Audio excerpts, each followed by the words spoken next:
શહેરમાં છેતરપિંડીના કિસ્સાઓ પણ રોજબરોજ વધવા પામી રહ્યા છે। ફરીથી એકવાર લીંબાયત વિસ્તારમાં એક યુવકને ટેમ્પો લેવાનું ખૂબ ભારે પડ્યું છે।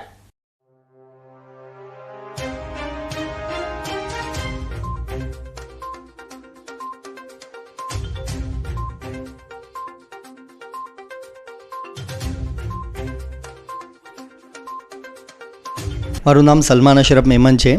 અમે લોકોએ ગીરવેમાં ગાડી બોલેરો પિકઅપ લીધી હતી। તો એ બોલેરો પિકઅપ 2,20,000 રૂપિયામાં લીધી હતી, જેમાંથી 70,000 રૂપિયા અમે લોકોએ ઓનલાઈન આપેલા છે। 1.5 લાખ રૂપિયા કેશ આપ્યા છે, જેનો વિડીયો બી અમારી પાસે છે। તો એ માલેગાંવના 2 માણસ છે, એ લોકોએ ગાડી આપેલી છે ને અહીંયા સુરતની અંદરમાં સૈયદ અલીમ કરીને છે દલાલ, એના હસ્તક અમે લોકોએ ગાડી લીધેલી છે।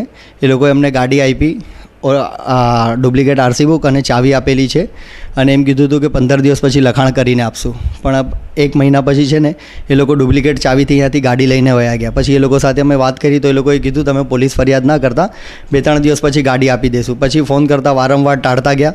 છેલ્લી વખત હમણાં 3-4 દિવસ પહેલાં વાત થઈ તો એમ કીધું હવે તમને ગાડીવાડી કાંઈ મળશે નહીં, પૈસા બી નહીં મળે, તમારાથી જે થાય તે કરી લો અને હવે ફોન કરશો તો તમને મેં જાનથી મારી દઈશ। લીંબાયત પોલીસ સ્ટેશનની અંદર જઈને અમે અરજી આપેલી છે। લીંબાયત પોલીસ સ્ટેશનમાં પોલીસવાળા એમ કીધું છે કે કાંઈ નહીં, આ જે બી હશે અમે તપાસ કરશું ને એ ભાઈને અમે લોકો અહીંયા લાવશું અને તમારું જે બી હશે થઈ જશે। અને એ ભાઈનું નામ છે વસીમ શેખ, જાબીર શેખ, એકનું નામ વસીમ છે અને એકનું નામ જાબીર છે માલેગાંવવાળા, અને જે ભાઈ અહીંયા છે એનું નામ છે અલીમ સૈયદ। ગાડી એવું હતું કે મેં અહીંયા રઘુકુલ માર્કેટની અંદર પાર્કિંગમાં ગાડી મૂકેલી, તો પાર્કિંગની અંદર એની ગાડી પર નંબર લખેલો, તો ત્યાંના વોચમેને છે એ ગાડી પર નંબર હતો તો ફોન કર્યો કે ભાઈ આ ગાડી અહીંયાથી હટાવીને થોડીક સાઈડમાં લગાવી દો।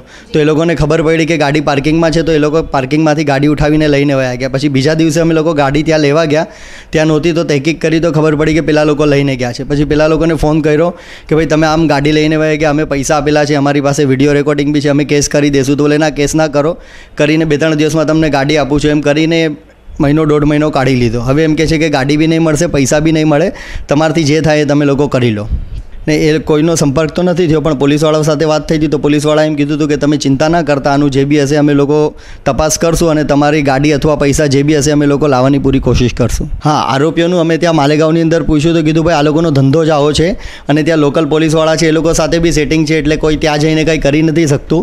એ લોકોનો ધંધો જે છે કે કોઈને ગાડી આપે છે, 15-20 દિવસ, મહિનો એ લોકો વાપરે એટલે બીજી ચાવીથી એ લોકો ગાડી લઈ આવે છે અને એ લોકોને પૂરી એવી ગેંગ જ છે, 4-5 માણસો એ લોકોના ફરતા જ રહે છે, જે બધે ગાડી આપે ને પછી આ લોકો ગાડી ઉઠાવીને લઈ આવે છે। એ ભાઈને અમે વારંવાર સંપર્ક કર્યો તો એ ભાઈ એવું કહે છે કે ભાઈ સામેવાળો વાયદા કરે છે તો મેં શું કરું, બાકી એ ભાઈ ગાડી આપેલી ત્યારે એમ કીધું હતું કે પૂરી જવાબદારી મારી છે।